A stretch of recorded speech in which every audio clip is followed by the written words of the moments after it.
ನಮಸ್ಕಾರ, welcome to my channel. ನಾನು ನಿಮ್ಮ ಮಾತಾಡ್ತಾ ಇದ್ದು. ಫ್ರೆಂಡ್ಸ್ ಎಲ್ಲರೂ ಹೇಗಿದ್ದೀರಾ? ಫ್ರೆಂಡ್ಸ್ ನೋಡಿ, ನನಗೆ ಕೆಂಪರಾಗಿನ ಊರಿಂದ ನಮ್ಮ ಫ್ರೆಂಡ್ಸ್ಗಳು ತಂದು ಕೊಟ್ಟಿದ್ರು. ಅದನ್ನು ನೋಡಿ ಈಚೆಲ್ಲ ಹಾಕ್ತೀನಿ, ಯಾಕೆಂದರೆ ನಾನು ಸ್ವಲ್ಪ ಇರೋ ತನಕ ಇದು ಸ್ವಲ್ಪ ಡ್ರೈ ಆಗಲಿ ಅಂತ. ಇನ್ನು ಫ್ರೆಂಡ್ಸ್ ಇದೆ, ನನಗೆ 1 ಮಂತ್ ಆಗುತ್ತೆ. ಅದು ಮಾಡಿದರೆ ಇನ್ನೊಂದು ಸಲ ಮಾಡಿ ಬಿಡಿಸ್ಬೇಕು. ಬನ್ನಿ, ಇವತ್ತು ಏನು ನಾಷ್ಟ ಮಾಡಿದ್ದೀನಿ ಅಂತ ತೋರಿಸ್ತೀನಿ. ಫ್ರೆಂಡ್ಸ್, ತುಳಸಿ ಗಿಡ ಹೋಗಿದ್ದು, ಹೊಸ ಗಿಡ ನಾನು ಇಟ್ಟಿದ್ದೀನಿ. ಇನ್ನು ಒಂದೇ ಒಂದು ಶರ್ಟ್ ಐರನ್ ಮಾಡಿದ್ರೆ ನನ್ನ ಕೆಲಸ ಮುಗೀತು. ಇನ್ನು ಫ್ರೆಂಡ್ಸ್, ಎಲ್ಲ ಅಡುಗೆ ತಿಂಡಿ ಎಲ್ಲ ಆಗಿದೆ. ಬನ್ನಿ, ಇವತ್ತು ಏನು ನಾಷ್ಟ ಮಾಡಿದ್ದೀನಿ ಅಂತ ತೋರಿಸ್ತೀನಿ ನೋಡಿ. ಫ್ರೆಂಡ್ಸ್, ಇವತ್ತು ನಾನು ಸ್ವಲ್ಪ ಸೇಮಿಯಾ ಇತ್ತು, ಅದು ಯಾಕೆ ಇನ್ನು ಸ್ವಲ್ಪ ಕಾಲಿಲ್ಲ ಅಷ್ಟದು, ಅದಕ್ಕೋಸ್ಕರ ಸೇಮಿಯಾ ಮಾಡಿ.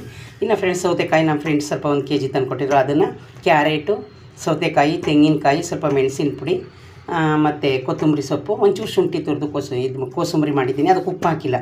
ಇನ್ನು ಇದು ಫ್ರೆಂಡ್ಸ್ ಗೊಜ್ಜು ಇತ್ತು. ಇನ್ನು ರೈಸ್ ಮಾಡಿದ್ದೀನಿ ಮಧ್ಯಾಹ್ನಕ್ಕೆ. ಇನ್ನು ಫ್ರೆಂಡ್ಸ್, ಇಲ್ಲಿ ಜ್ಯೂಸು ನೋಡಿದ್ರಲ್ಲ ಫ್ರೆಂಡ್ಸ್, ನಮ್ಮ ಮನೆದು ಇವತ್ತು ಅಡುಗೆ. ಓಕೆ ಫ್ರೆಂಡ್ಸ್, ಬಾಯ್.